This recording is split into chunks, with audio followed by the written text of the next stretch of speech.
Budgerigar পাখি পালনে যারা নতুন তো আপনাদের মধ্যে অনেকেই ঠকে যান।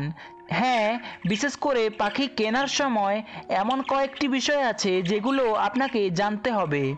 তো আজকের এই ভিডিওটিতে আপনি জানবেন বাজরিগার পাখির কেনার কতগুলো টিপস আর কিভাবে ভালো মানের পাখি কিনতে পারবেন। তো চলুন ভিডিওটি সম্পূর্ণ দেখতে থাকুন। তার আগে আমার চ্যানেলে যারা নতুন এসেছেন অতি অবশ্যই একটা সাবস্ক্রাইব করবেন, কারণ আপনাদের একটা সাবস্ক্রাইব আমাকে ভিডিও বানাবার জন্য অনেকটাই মোটিভেট করে। তো চলুন শুরু করি। নাম্বার 1, বাজরিগার পাখি কেনার টিপস। প্রথমেই আপনাকে ঠকতে হয় পাখি কেনার সময়। অনেক ক্ষেত্রেই কি হয়, বাজরিগার পাখি কিভাবে কেনা উচিত সেই বিষয়ে আপনাদের কোনো আইডিয়া থাকে না, আর সেই কারণেই পাখি বিক্রেতা হয়তো তার মতো করে একজোড়া পাখি দিয়ে দেন আর সেগুলোকে আপনারা বাড়ি নিয়ে চলে আসেন। এইখানে হয়ে যায় বড় স্ক্যাম। হ্যাঁ, হয়তো অনেক পাখি বিক্রেতাই বিশ্বস্ত, কিন্তু সুযোগ পেলে সেও যে আপনাকে ঠকাবে না তার কোনো মানে নেই। তাই পাখি কেনার সময় সতর্ক থাকতে হবে, খুব ভালোভাবে পর্যবেক্ষণ করে দেখে শুনে তারপর বাজরিগার পাখি কিনবেন।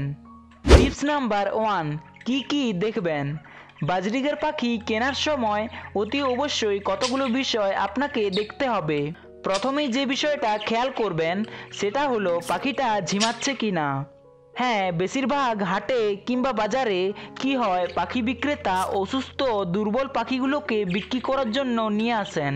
সেক্ষেত্রে আপনি যেখান থেকে পাখি কিনবেন সেই খাঁচার একটা পাখিও যদি ঝিমায় তাহলে সেই খাঁচার কোনো পাখিই কেনা উচিত নয়, কারণ বাজরিগার পাখির রোগ হলে খুব দ্রুততার সাথে রোগগুলো ছড়িয়ে যায়।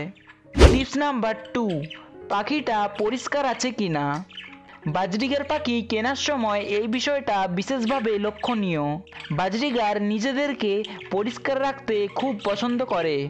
এবার আপনি যে পাখিটা নিচ্ছেন সেটার শরীরে যদি কোনো রকম মল কিংবা ধুলো ময়লা লেগে থাকে তাহলে সেটাকে একদমই নেওয়া যাবে না, কারণ আপনার একটি ভুল সিদ্ধান্ত আপনার শখে আনা পাখিগুলোকে মেরে ফেলতে পারে।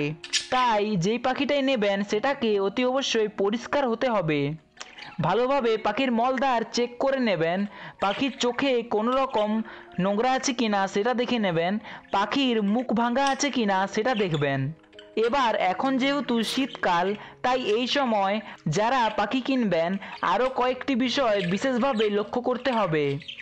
তো শীতকালে কিভাবে পাখি কিনবেন এ বিষয়ে বিস্তারিত ভিডিও চ্যানেলে দেওয়া আছে, চাইলে গিয়ে দেখতে পারেন।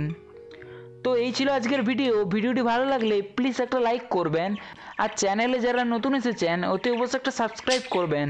তো চলুন আপনার শখের পাখির সুস্থতা কামনা করে আজকে এখানেই বিদায় নিচ্ছি। দেখা হবে অন্য কোনো একটা ভিডিওতে। টাটা।